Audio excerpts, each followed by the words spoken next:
आज हम जानेंगे कि जागृति का क्या मतलब होता है। शुरू करते हैं गौतम बुद्ध की प्रेरणादायक कहानी।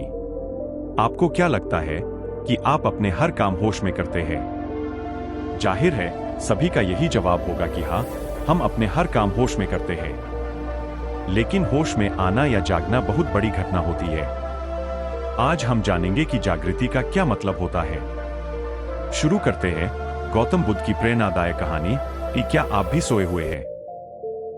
एक बार की बात है, एक व्यक्ति गौतम बुद्ध से बहुत ज्यादा प्रभावित था। वह हमेशा सोचा करता था कि गौतम बुद्ध के अंदर ऐसी कौन सी बात है जो उन्हें गौतम बुद्ध बनाती है। अपने इसी सवाल का जवाब लेने के लिए वह एक दिन गौतम बुद्ध के पास पहुंचा। व्यक्ति ने गौतम बुद्ध को प्रणाम किया और बोला, बुद्ध, मेरे मन में आपको लेकर बहुत सारे सवाल हैं। क्या आप मेरे सवालों का उत्तर देंगे? बुद्ध बोले, क्यों नहीं, मेरा तो यही काम है, लोगों के मन में बैठे सवालों को शांत करना। व्यक्ति बोला, बुद्ध, आप इतने महान कैसे हैं? क्या आप भगवान हो? बुद्ध बोले, नहीं, बिल्कुल नहीं, मैं भगवान नहीं हूं। व्यक्ति बोला, फिर क्या आप भगवान के भेजे गए दूत हो, जो कि इस दुनिया में इसलिए आए हैं ताकि हमें ज्ञान दे सके? बुद्ध बोले, नहीं, मैं भगवान का भेजा गया दूत भी नहीं हूं। व्यक्ति बोला, फिर आपकी महानता का क्या कारण है? आप कैसे अपने मन को नियंत्रित कर लेते हैं जो कि बाकी लोग नहीं कर पाते? क्या आपके पास कोई ऐसी शक्ति है, इसका उपयोग करके आप यह सब करते हैं? बुद्ध बोले, नहीं, मेरे पास ऐसी कोई शक्ति नहीं है। व्यक्ति बोला, ना आप भगवान हो, ना आप भगवान के भेजे गए दूत हो, ना आप शक्तिमान हो, तो फिर आप कौन हो? बुद्ध बोले, मैं बस एक अवस्था हूं, जागृति की अवस्था, मैं जागा हुआ हूं।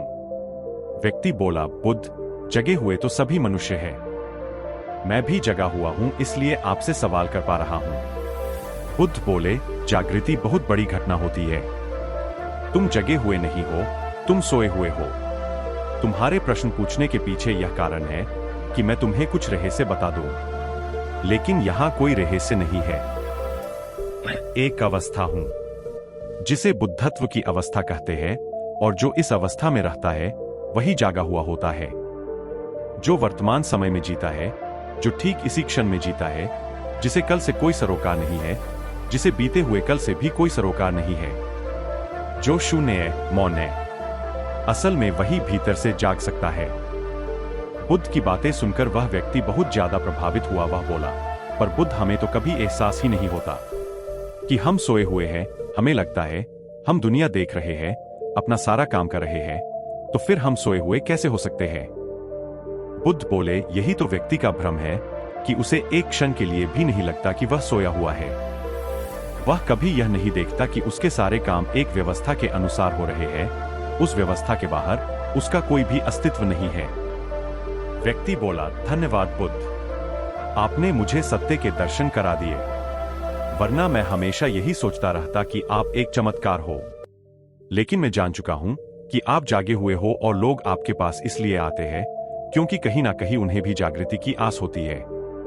उसके बाद व्यक्ति ने बुद्ध को दंडवत प्रणाम किया और वहां से चला गया। इस कहानी से हमें यह शिक्षा मिलती है कि हमें भी जागने का प्रयास करना चाहिए, क्योंकि एक जागा हुआ व्यक्ति ही अच्छे और बुरे का अंतर समझ सकता है। जहां भी हम जागेंगे, उसी क्षण से हमारे दुख दर्द कम होने लग जाएंगे।